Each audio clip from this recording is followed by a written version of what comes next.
జయ శుభకర వినాయక శ్రీకాణి భాగవర సిద్ధి వినాయక.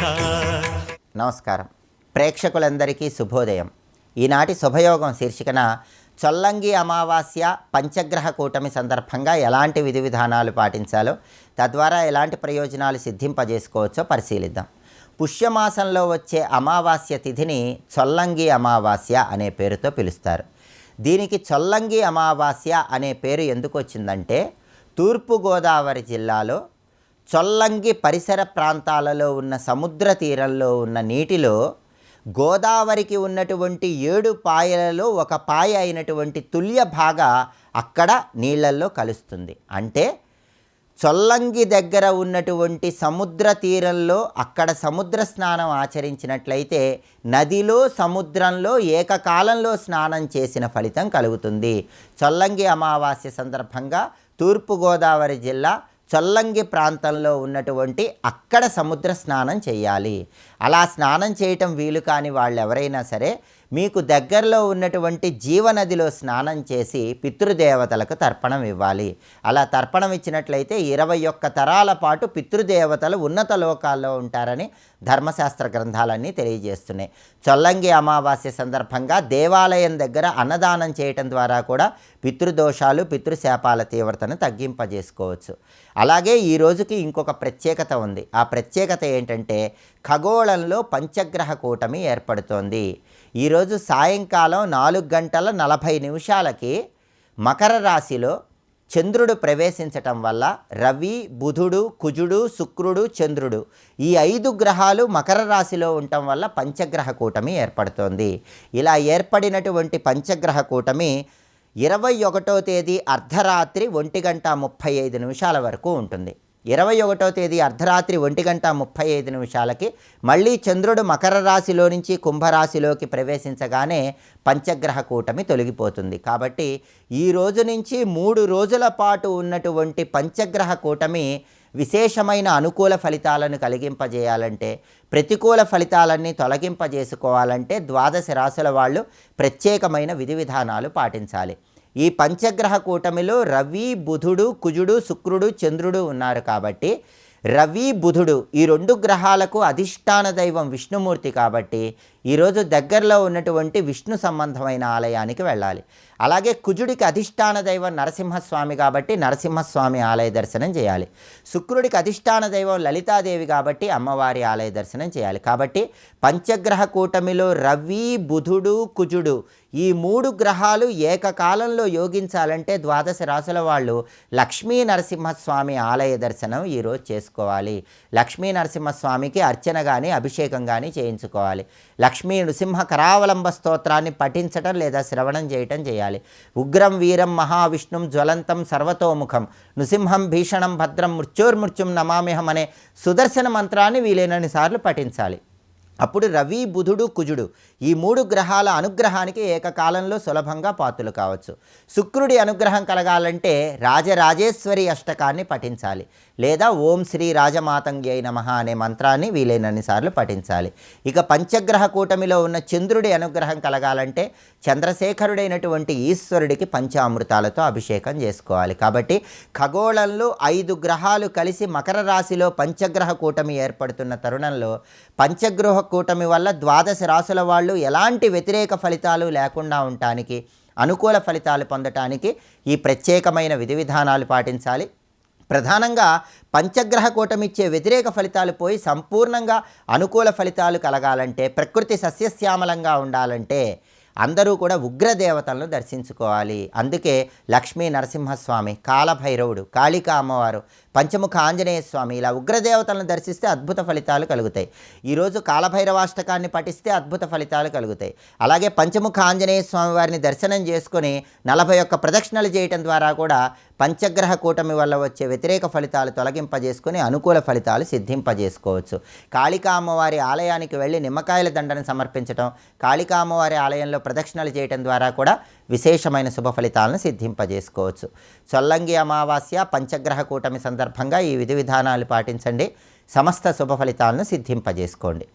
రేపటి నుంచి మాఘమాసం ప్రారంభమవుతున్న తరుణంలో మాఘమాసానికి ఉన్న ప్రాధాన్యత ఏంటో, అలాగే శ్యామలా నవరాత్రులు ప్రారంభమవుతున్న తరుణంలో శ్యామలా నవరాత్రులకు ఉన్న ప్రాధాన్యత ఏంటో రేపటి శుభయోగం శీర్షికన పరిశీలిద్దాం. నమస్కారం.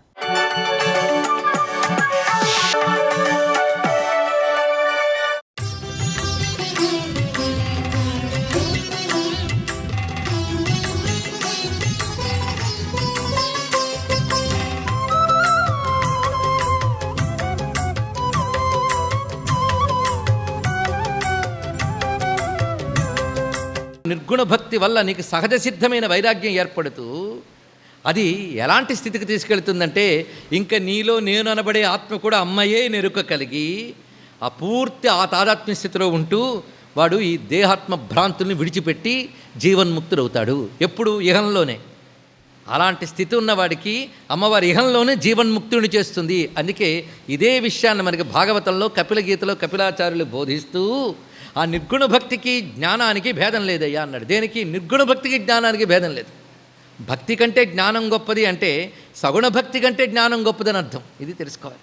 అలాగే జ్ఞానం కంటే భక్తి గొప్పది అంటే అనుభవం లేకుండా ఉట్టి శాస్త్రాల్లో వేదాంతం ఏం చెప్పిందంటే అహం బ్రహ్మాస్మకు అర్థం ఏంటంటే ఉపనిషత్తులు ఏం చెప్పాయంటే కబుర్లాడేటటువంటి పరోక్ష జ్ఞానం కంటే భక్తి గొప్పదని చెప్పడం అక్కడ అర్థం తెలుసుకోండి.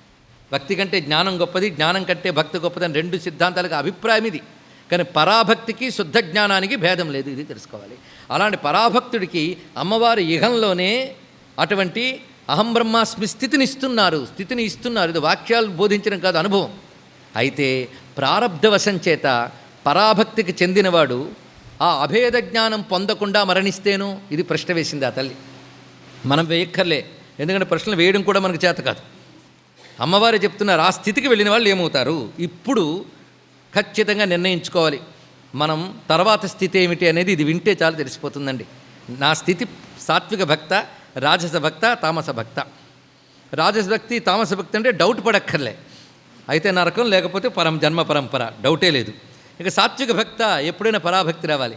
పరాభక్తి వచ్చిందా ఇక ప్రశ్నే ఉండదు, అది వేరే విషయం. పరాభక్తికి వచ్చిన వాడికి జీవన్ముక్తిని అమ్మ ఇక్కడిస్తున్నారు అన్నారు. అయితే ఈ జీవన్ముక్తి పొందకుండా మరణిస్తేనో వాడికి మోక్షం వస్తుందా? త్యాగరాజస్వామి వారు అన్నారు, మోక్షము కలదా భువిలో జీవన్ముక్తులు కానివారలకు. ఇదేం మాట అండి? జీవన్ముక్తి లేని వాడికి మోక్షమే లేదన్నాడు. అందుకే భారతీయ సంస్కృతిలో మోక్షం అంటే చచ్చేక పొందేది కాదు. ఇక్కడ పొందలేకపోతే ఎక్కడా పొందలేవు ఉంటుంది మోక్షం. గుర్తుపెట్టుకోండి, పొందితే ఇక్కడే పొందాలి. అందుకని చచ్చిన తర్వాత పొందేది మోక్షం కాదు, అది మరో లోకానికి వెళ్తాం అంతే. కనుక ఇక్కడే. అందుకే మోక్షము కలదా భువిలో జీవన్ముక్తులు కాని వారలకు అన్నాడు త్యాగరాజస్వామి వారు. ఆలోచించండి. ఎందుకంటే పరాభక్తికి చెందినవాడు కనుక అంత గొప్ప కీర్తనలు రచించగలిగాడు. అందుకు అమ్మవారు ఏం చేస్తున్నారు? భక్తౌ కృతాయాం యస్యాపి, ఇలాంటి పరాకాష్ఠకు చెందిన భక్తిని జ్ఞానం అంటారు. దీని వల్ల నేను క్రమంగా అభేద స్థితిని ఇస్తున్నాను. ఒకవేళ అది పొందకుండా మరణిస్తేనో, ఈ మరణం అనేది ప్రారబ్ధవశాత్తు ఉంటుంది. అలా మరణిస్తే అతడు నజాయతే, మళ్ళీ పుట్టడు. అయితే మరి వాడు మోక్షమేనా అంటే కాదు అన్నదిట. రెండిటికి చాలా జాగ్రత్తగా వినాలి. ఇక్కడ పరాభక్తికి చెందినవాడు కానీ మరణిస్తే మరి జన్మించడు. సాత్విక భక్తికి చెందినవాడు కానీ మరణించినట్లయితే మళ్ళీ ఉత్తమ జన్మ రావచ్చు, ఉత్తమ జన్మ వస్తుంది. పరాభక్తికి చెందినవాడు కానీ ఆ దశలోనే మరణిస్తే మరి పుట్టడు. కానీ మరేమవుతాడు? మణిద్వీపం సగచ్చతి, వాడు నా మణిద్వీపలోకానికి చేరుకుంటాడు. కనుక మణిద్వీపం ఎవరికి?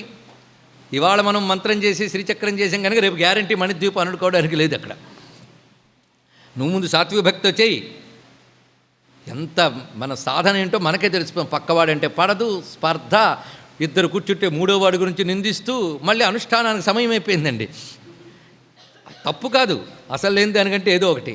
కానీ అవతల నా కైలాసం గ్యారంటీ, మణిద్వీపం గ్యారంటీ అని రాసుకున్న వాళ్ళందరూ నువ్వు ఏ స్థితిలో ఉన్నావో తెలుసుకో.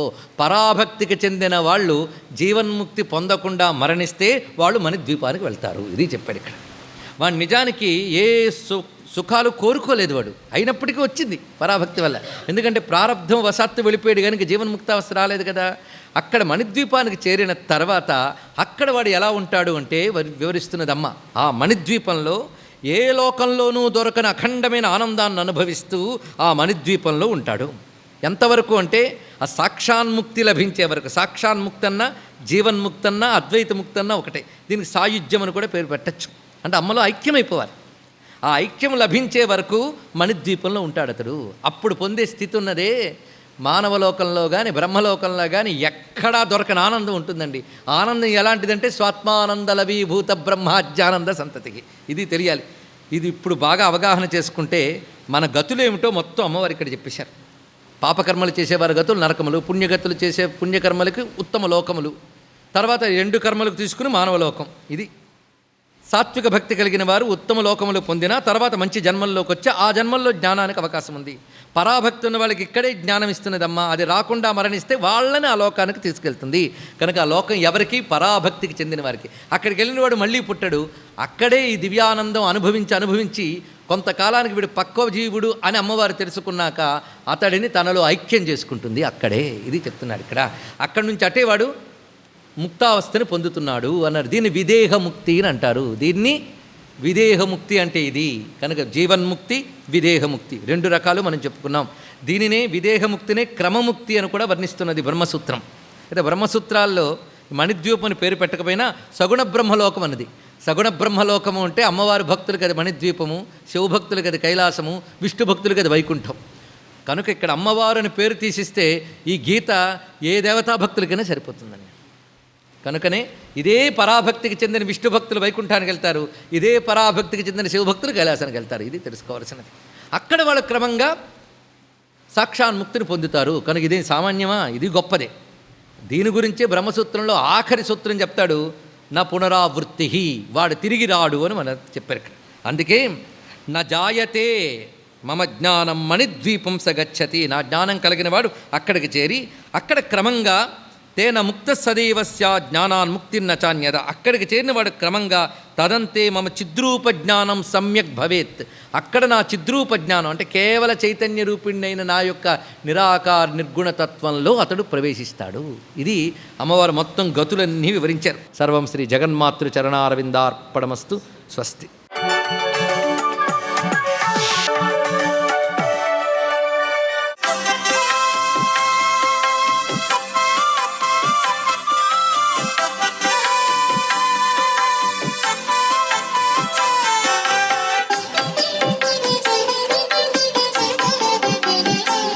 ఓం నమో నారాయణాయ, ఓం నమ శివాయ, శ్రీమాత్రే నమ. ఈరోజు చాలా సుదినం. కారణం అమావాస్యతో కూడిన ఆదివారం. అమావాస్య ఆదివారం గనక కలిసి వస్తే మంత్రశాస్త్రానికి అద్వితీయమైనటువంటి గొప్ప శక్తిని ప్రసాదింపజేసే గుణం ఉంటుంది.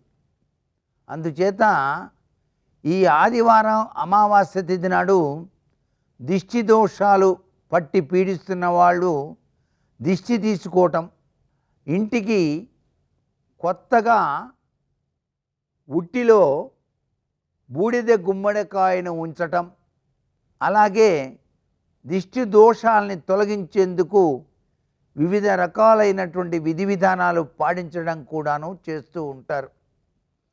ఆదివారం అమావాస్య తిథి నాడు తెల్ల జిల్లేడు చెట్టును పూజ చేసినట్లయితే అద్వితీయమైనటువంటి శక్తితత్వం వచ్చి తీరుతుందని కూడా మనకు శాస్త్రాల్లో చెప్పారు.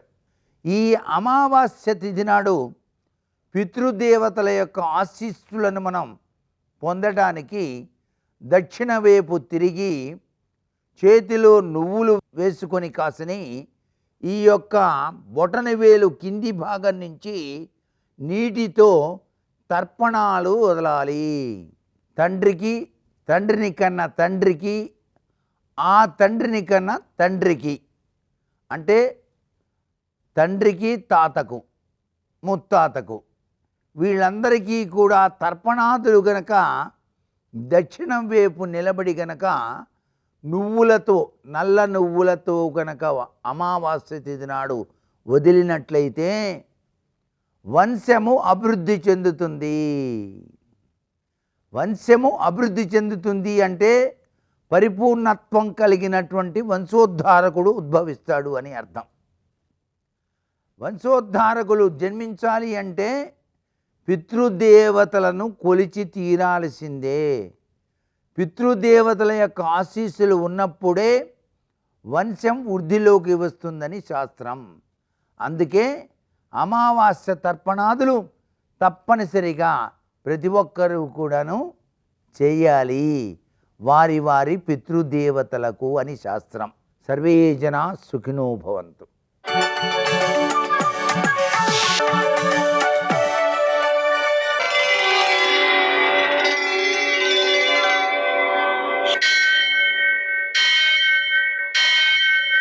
సహస్రశీరుషం దేవం విశ్వాక్షం విశ్వశంభువం విశ్వం నారాయణం దేవమక్షరం పరమం పదం విశ్వతః పరమాం నిత్యం విశ్వం నారాయణగుం హరిం విశ్వమేవేదం పురుషస్తద్విశ్వముపజీవతి పతిం విశ్వస్యాత్మేశ్వరం శాశ్వతం శివమచ్యుతం నారాయణం మహాజ్ఞేయం విశ్వాత్మానం పరాయణం.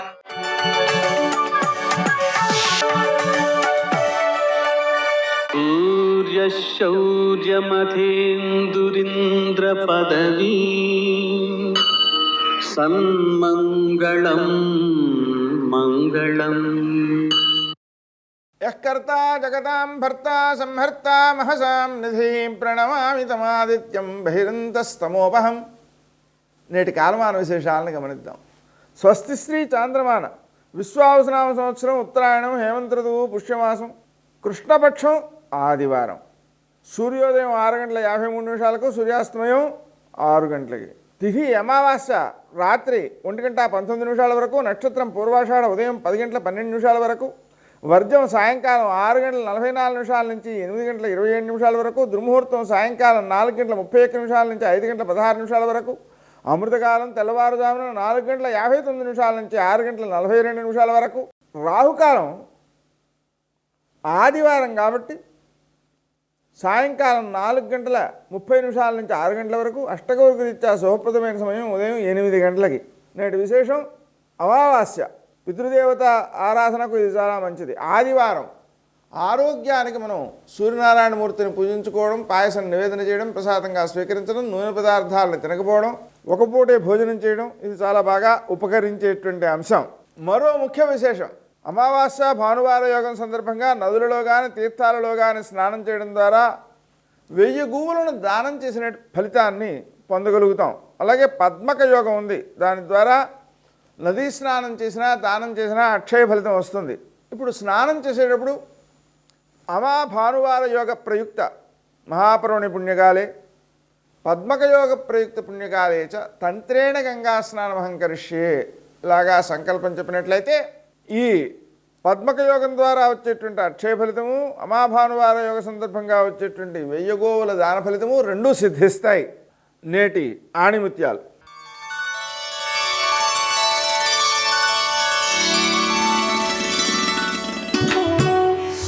కేవలం ధనం చేత ఏ దేశము గొప్పది కాదు. దానిని సద్వినియోగపరచగల నాయకుడు ఉన్నప్పుడే ఆ దేశం సస్యశ్యామలమవుతుంది.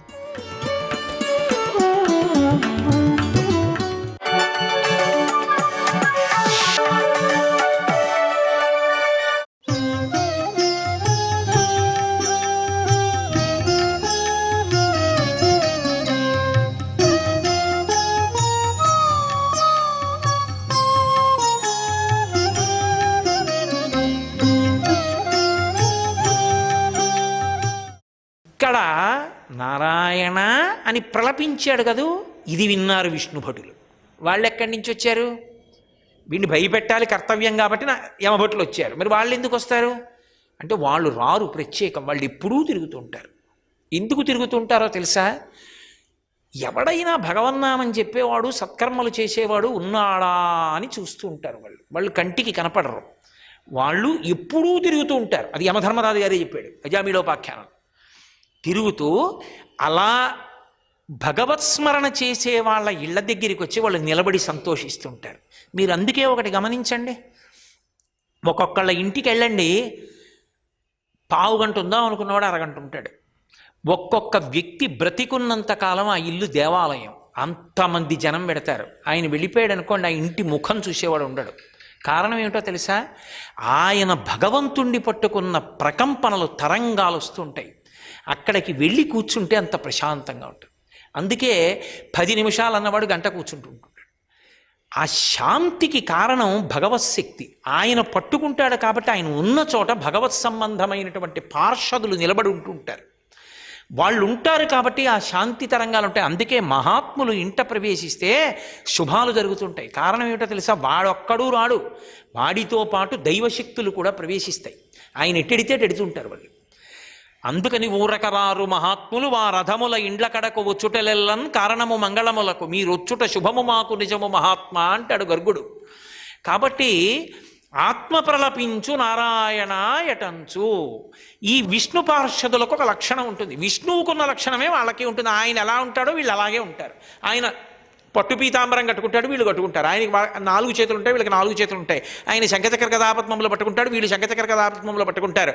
ఆయన్ని చూస్తే భయం పోతుంది, వీళ్ళని చూస్తే భయం పోతుంది. వీళ్ళకి స్థితికాల లక్షణం ఉంటుంది, భయం పోగొడతారు. ఇప్పుడు వీడు నారాయణ అని ఎందుకు ప్రలపించాడు? యమభటుల్ని చూసి. ఎవరిని చూసి భయపడి ఊపిరాగిపోయి ఒక్కసారి నారాయణ అన్నాడో కొడుకు కోసం, వాడేం భగవద్భక్తితో అనలేదు. అప్పుడు అనకపోయినా నామం అన్నాడు కాబట్టి అంత అడుగుతున్న వాళ్ళు ఇలా చూశారు. వాడు భయపడుతున్నాడు. ఇప్పుడు వాడిని భయం నుంచి రక్షించాలి. అది స్థితికాల లక్షణం విష్ణుభట్లకి. ఒక్క తోపు తోశారు యమభటుల్ని, వాళ్ళు కింద పడిపోయారు. ఇప్పుడు ఎవరు భయపడాలో వాడు వీళ్ళ వంక చూసి సంతోషపడుతున్నాడు. వాళ్ళు కింద పడిపోయి భయపడ్డారు. వీళ్ళెవర్రా మమ్మల్ని తోసేశారు. చిత్రం ఏమిటంటే ఆ యమభటులు కూడా పరమప్రీతితో చూశారు వీళ్ళ వంక.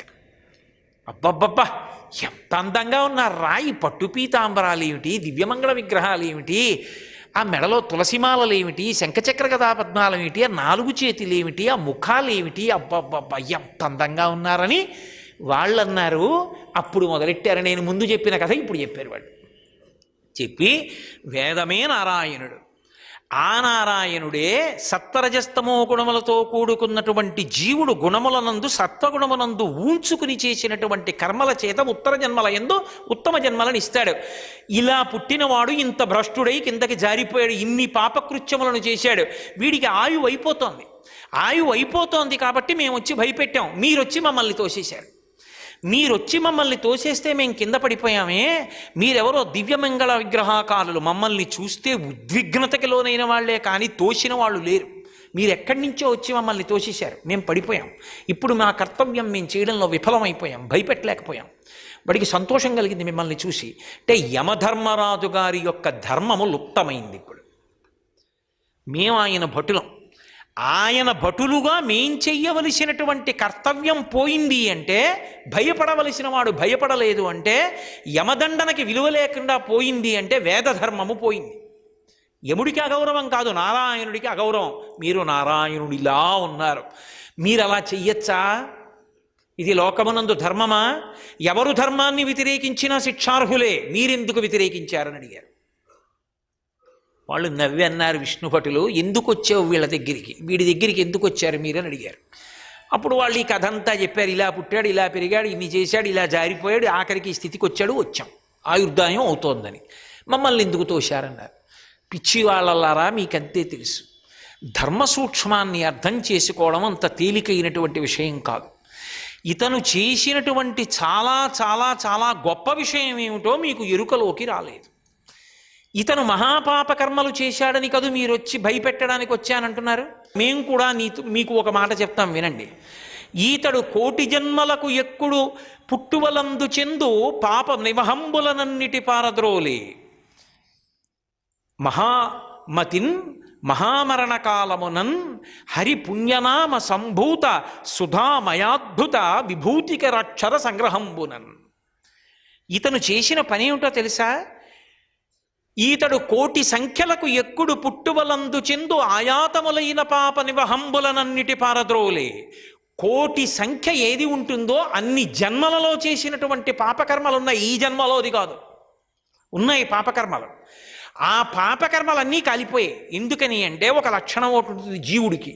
ప్రాణోత్క్రమణ కాలమునందు ఏది చేశాడో దాని వలన వెనకనున్న రాశి దగ్ధం అవుతుంది. అది ఒక, అందుకని మహామరణ కాలమునన్ ప్రఖ్యాతమతిన్ అది ఒక వైభవం. అంత్యకాలమునందు ఈశ్వరుడు స్ఫురణకి రాడు. ఎందుకనంటే సాధనాబలం లేనివాడికి రాడు కనుక. మహామరణ కాలమునన్ ప్రఖ్యాతమతిన్, ఏ మామూలు మాటలా భగవన్నామం గుర్తొచ్చిందంటే ఇతనికి గుర్తొచ్చింది. కొడుకుని పిలిచాడా, భగవంతుడిని పిలిచాడా, వదిలిపెట్టవయా నామం చెప్పాడా లేదా నారాయణ అని. ఎప్పుడైతే నారాయణ అని అన్నాడో అంత్యకాలమునందు ఆ మాట అంటే వెనక ఉన్న 1,000,000 జన్మల పాపాలు కాలిపోతున్నాయి. ఎందుకంటే అది మహామరణ కాలమునన్, ఒక జీవుడు ఆ శరీరాన్ని వదిలిపెట్టే ముందు ఆ భావన కలగడం ఉత్తమ జన్మలకి కారణం, లేదా జన్మరాహిత్యానికి కారణం. ఎందుకని అంటే అది అంతిమ తీర్పు కాలము. ఆఖరణ మనసు స్మరించింది ఏదో అదే పునర్జన్మక హేతు. కాబట్టి తీర్పు కాలంలో స్మరించాడు. ఇప్పుడు మహామరణ కాలమునన్ ప్రఖ్యాతమతిన్. అందుకే కాశీలో చచ్చిపోయే ముందు మహానుభావుడు పరమశివుడు ప్రతి జీవి యొక్క కుడి చెవిలోనూ తారకం చెప్తాడనడానికి కారణం అది.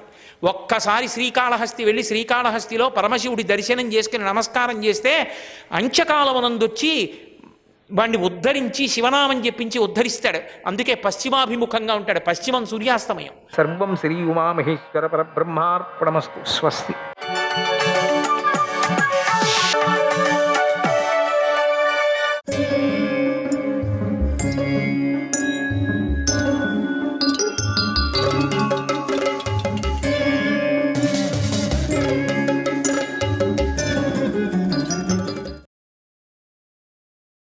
పాండురాజు దిగ్విజయ యాత్ర చేసి తన బాహుబలంతో సంపాదించి తీసుకొని వచ్చినటువంటి ధనాన్ని అన్నగారి అనుమతితో సత్యవతికి, అంబాలికలకు, భీష్ముడికి సమర్పించాడు. అంత ధనం ఉంది అక్కడ. కొంత ధనాన్ని విదురుడికిచ్చాడు, కొంత ధనాన్ని మిత్రులకిచ్చాడు, సంతోషపరిచాడు.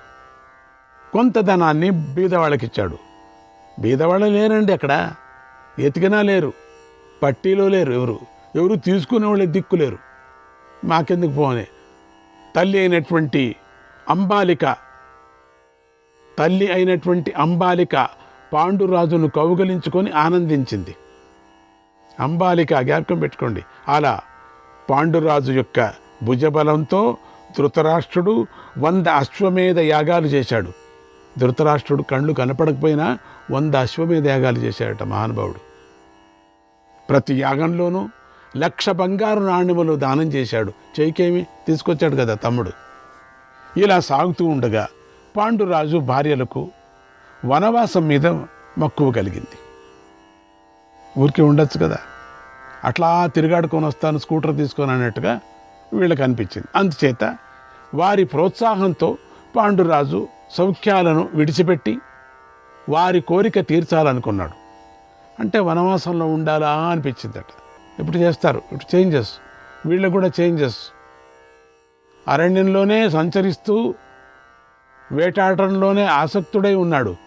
ఎప్పుడు కూడా హిమాలయ దక్షిణ ప్రాంతంలో సంచరిస్తూ వేగిస చెట్లు ఉన్న వనాల్లో నివసించాడు. కుంతీ మాద్రులతో కలిసి ఆయుధాలు పట్టుకొని తిరుగుతున్నటువంటి ఆ పాండురాజును చూసి అక్కడ ఆటవికులు ఆయనను దేవుడిగా భావించారు. ఆ సమయంలో ధృతరాష్ట్రుడు ఏర్పాటు చేసిన సేవకులు పాండురాజుకు అనేక సుఖాలను సమకూర్చారు. ఆ సమయంలో సమకూర్చాల్సిందే. పాండురాజు ఆనందంగా కాలం గడిపాడు. ఎందుకు రాజు కదా. ఇది ఇలా ఉండగా ఇక్కడ హస్తినాపురంలో ఉన్నటువంటి భీష్ముడు దేవకుడనే రాజు వద్ద ఒక పారశవి కన్య ఉన్నదని విని ఆయన వద్దకు వెళ్ళి విదురుడికై ఆ కన్యను వరించాడు. ఆమెను తీసుకొని వచ్చి విదురుడికిచ్చి పెళ్లి చేశాడు. విదురుడు ధర్మబద్ధంగా సంసారం చేసి ఆమె యందు తన వంటి మంచి గుణాలు గల పుత్రులను కూడా కన్నాడు. భీష్ముడు అందరికీ చేశాడు, ఇంకో కొనవాడు చేయకపోతే ఎట్లా చేశాడు. బిడ్డలకు అనేంతవరకు చేసేశాడు. ఓం శ్రీకృష్ణాయ పరమాత్మనే నమః. తరువాత ధృతరాష్ట్రుడికి గాంధారి యందు 100 పుత్రులు పుట్టారు. అబ్బా! అంతఃపురంలో నివసించే వైశ్యజాతికి చెందిన మరొక భార్య యందు ఒక పుత్రుడు కూడా పుట్టాడు. ఇంకొక భార్య యందు ఒక పుత్రుడు. అటు వనంలో పాండురాజుకు కుంతీ మాద్రుల యందు దేవతల ద్వారా 5 పుత్రులు పుట్టారు అన్నాడు వైశంపాయనుడు.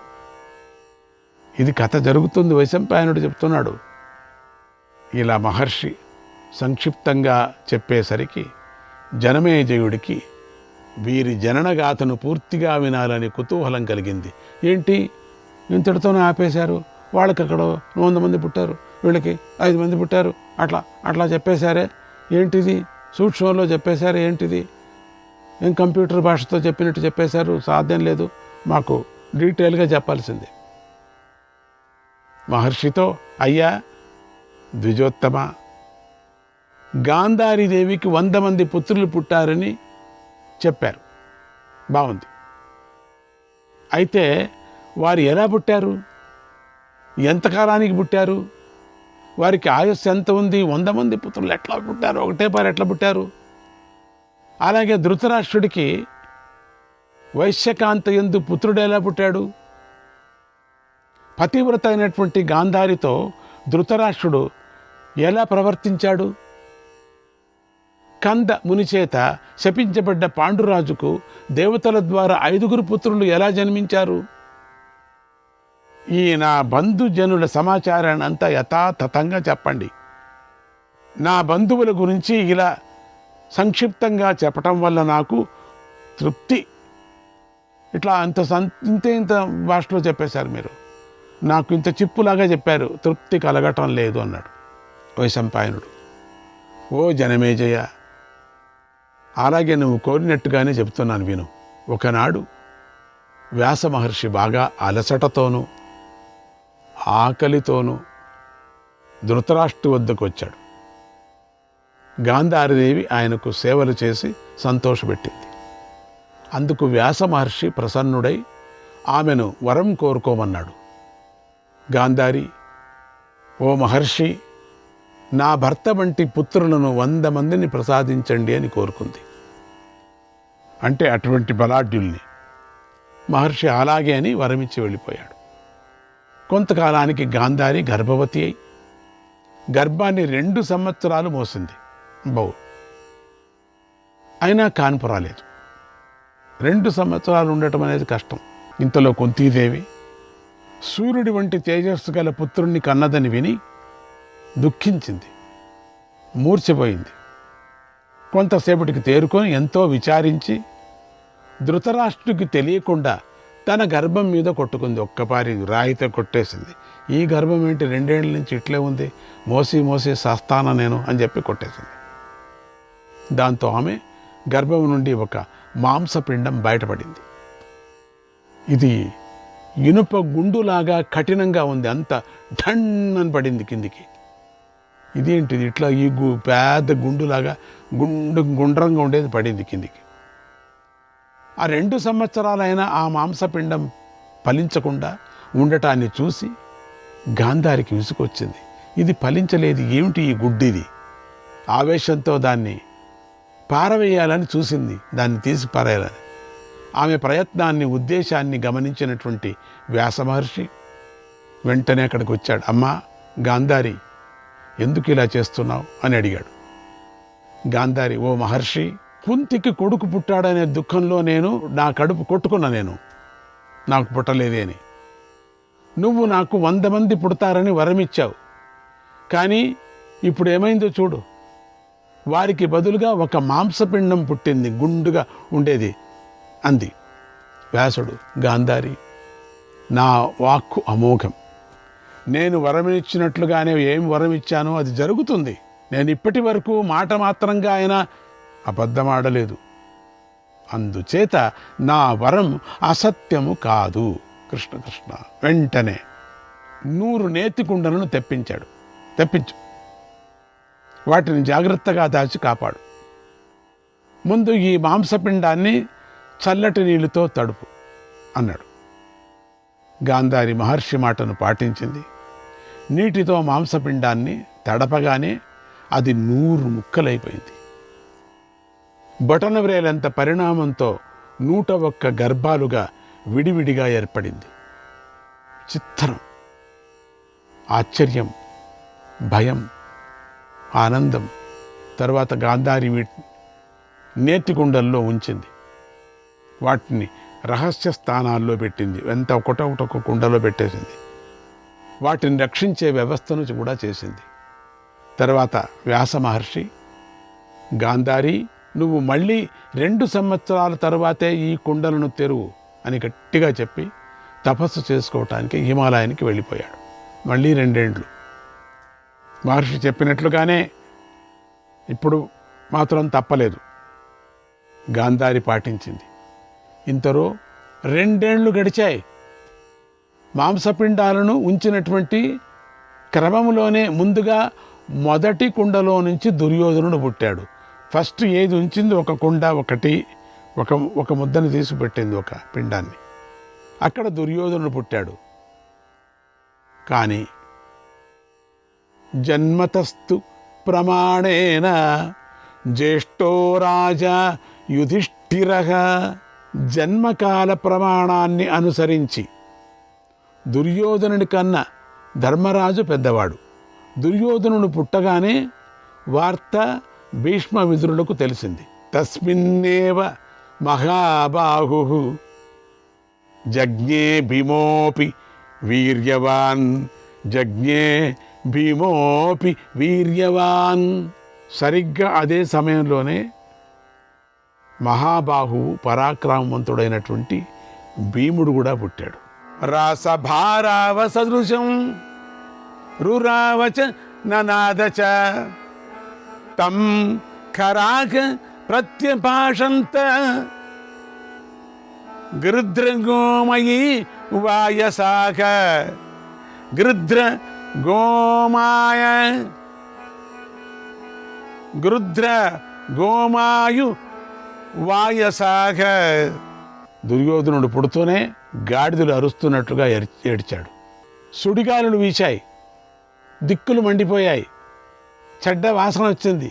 ధృతరాష్ట్రుడు ఈ ఉత్పాతాలను చూసి భయపడ్డాడు. ఇవన్నీ మొదట ఉత్సాహం అనుకున్నాడు, ఉత్సాహాలు అని భయపడ్డాడు. భీష్మ విదురులను, అనేక బ్రాహ్మణులను కూడా, మిత్రులను, కురువంశ ప్రముఖులను పిలిచి ఇలా అన్నాడు: పెద్దలారా, ప్రజలారా, కురువంశంలో రాజకుమారుల్లో యుధిష్ఠిరుడు పెద్దవాడు, రాజు కాదగినవాడు. అతడి విషయంలో సందేహం లేదు. కానీ అతడి తరువాత పుట్టిన దుర్యోధనుడి విషయంలోనే సందేహంగా ఉంది. అతడు రాజు అవుతాడా? ఈ విషయాన్ని బాగా ఆలోచించి నిజాన్ని చెప్పండి, జరగబోయే దానిని కూడా స్పష్టంగా చెప్పండి అని అడిగాడు. ఆ మాటలు పూర్తి అయ్యాయో లేదో మళ్ళీ అన్ని దిక్కుల నుండి క్రూర జంతువులు ఘోరంగా అరిచాయి. అశుభాన్ని సూచిస్తూ నక్కలు కూతలు పెట్టాయి. ఇక పడుకున్నటువంటి గాడిదలు లేచి కేక పెట్టాయి. అలా అంతటా కనిపిస్తున్నటువంటి భయంకరమైనటువంటి ఇవి మరిచిపోయి పడుకున్నాయి గాడిదలు. తీసుకొచ్చాడు కదా గాడిదలు, అవన్నీ లేచాయి. లేచి వేన్ కూక పెట్టాయి. అసలు వీళ్ళు అక్కడ పంచాంగం చూడటానికే వీలు కాకోకుండా శబ్దాలు వచ్చేసాయి, గాడి శబ్దాలు.